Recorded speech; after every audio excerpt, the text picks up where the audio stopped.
Hello friends, Molly Ponfadith here, CEO of the SOAR Community Network and co-founder of SOAR Community Nebula. The goal this year is for us to interview 1,000 champions of change and community builders. And today I bring to you Miss Latorie Lloyd Walker. Thank you, Latorie, for being with us today. Thank you for having me. You're very welcome. We like to start the interview by asking you to introduce yourself and share more about the work that you're currently doing in the world. Sure. My name is Latorie Walker, as she just mentioned, and I am in Charleston, South Carolina. I have 3 preschools in Columbia, South Carolina, in which we provide small group early learning academies for children ages 6 weeks up to 5 years old. I also am a realtor in the Charleston area. I'm a realtor I just went blank. The AgentOwned Realty here in Charleston, which I am a newbie to that. I've been doing that for about a year now, but I'm enjoying it. And I've worked in early childhood for over 20 years, which is one of my biggest passions that I really love. That's what happens when you're doing 10,000 projects at the same time. Yes, yes.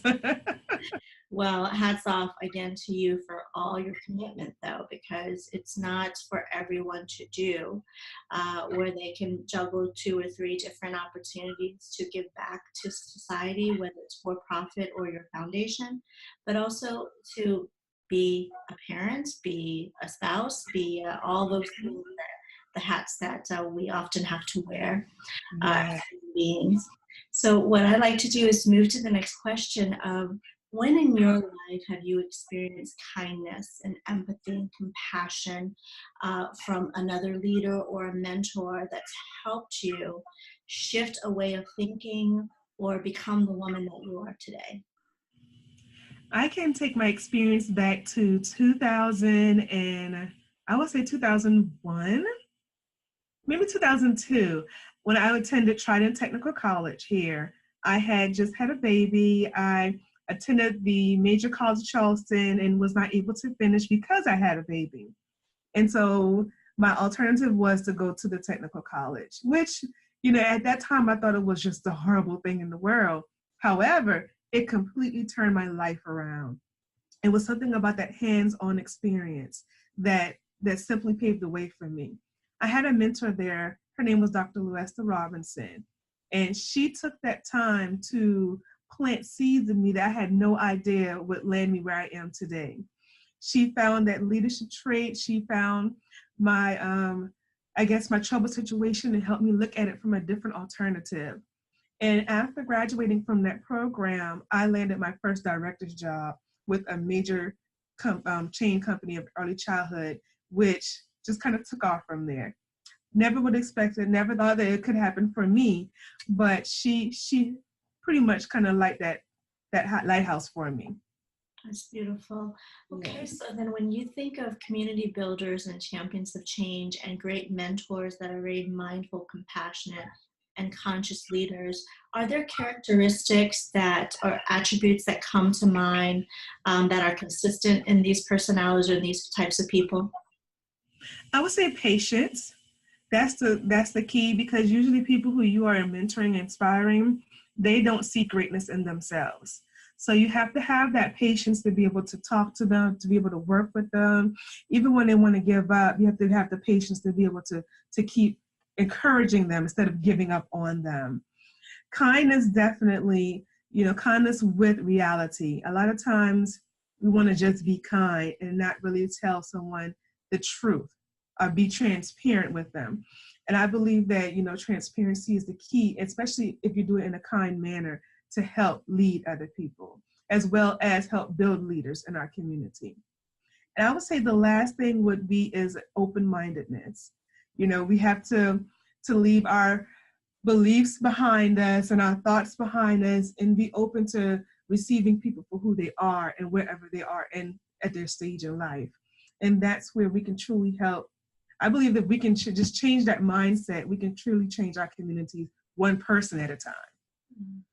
Okay. So then what causes do you care about? What movements? What inspires you and motivates you? And then how are you utilizing your personal gifts, your talents, your life experiences to move that cause or movement forward? Anything revolving children moves me. It will, I can speak passionately about children's well-being, children's education, especially early childhood education. I can have multiple conversations about how we can definitely make a change one child at a time. My my goal has always been to leave the footprints in the sand of the lives of children every day. And that can just be just seeing a child in the grocery store and giving them a hug. So the movements that I really am passionate about as well is also children with special needs. That's something that I definitely focus on and make sure that we are inclusive and that we are very sensitive to children who have disabilities and to children who have difficult times growing, as well as our regular children as well. But we want to make sure that everybody is inclusive. So, Miss Latorie, let me ask you this. When was the seed planted for you that children was going to be your primary focus, was going to be your passion, and that your purpose was going to be revolved around children? Well, I can definitely say elementary school when I started teaching my Cabbage Patch dolls. I enjoyed teaching them then, even when they weren't responsive. However, in high school, I needed a job and I met with a family who had a child with special needs. And they gave me the opportunity to watch their child after school. And just in a teenage state of mind, I kind of thought that maybe I couldn't do this, but I did try. And I can remember having to feed the child, change the child. And then after all that, I remember the child loving on me. So grateful, so thankful, and so understanding. And that's when I decided that this is it. This is where I need to be. This is the direction I need to focus on. And I definitely want to be able to impact and inspire as much children as well as families as I can in my lifetime. Very, very cool. What quote or motto or philosophy or scripture helps you to come back to center when things don't often go our way or when times are just difficult? I can do all things through Christ who strengthens me. That's the one I have to sometimes say, even when I'm walking down the hall. I can do all things. So that's the number one quote for me.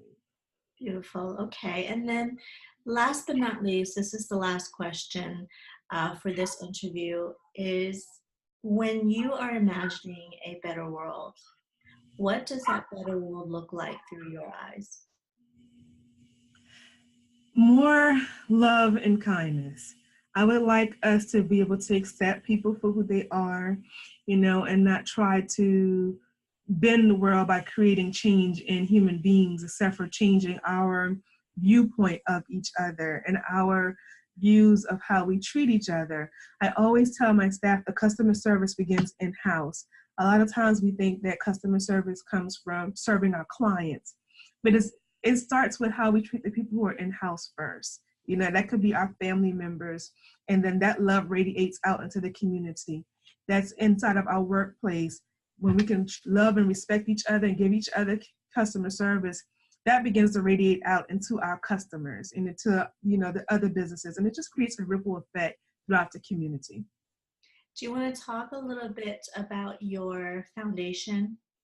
Sure. I am building a nonprofit foundation in which I am working with young moms and girls, young moms and boys of children, in which to help them to develop their leadership skills and to find that niche that can help them progress and get them over that hump of insecurities. What is your greatest hope or vision for not only your schools, but your foundation as well? If you could paint a perfect picture and you can accomplish your mission, what would that look like in your community? Oh, wow.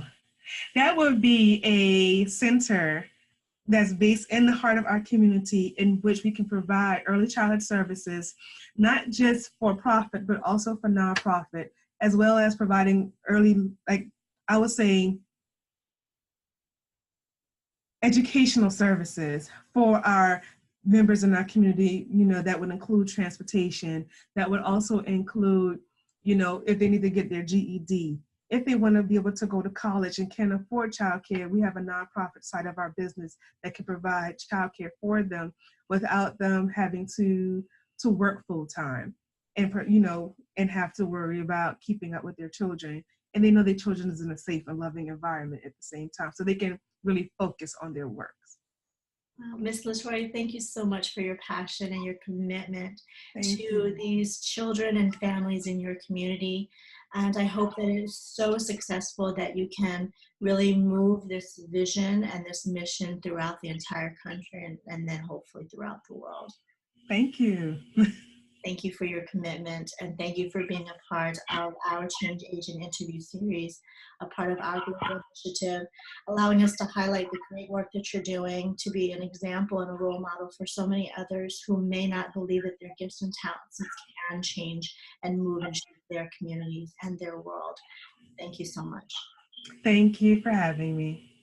For those watching, thank you again for following us and allowing us to bring to you these incredible souls who are doing fantastic things for their community. Remember to nominate yourself or someone in your community who's making a huge difference. Please visit us at nebula.thorcommunitynetwork.com. Thank you, everyone. We'll talk to you soon.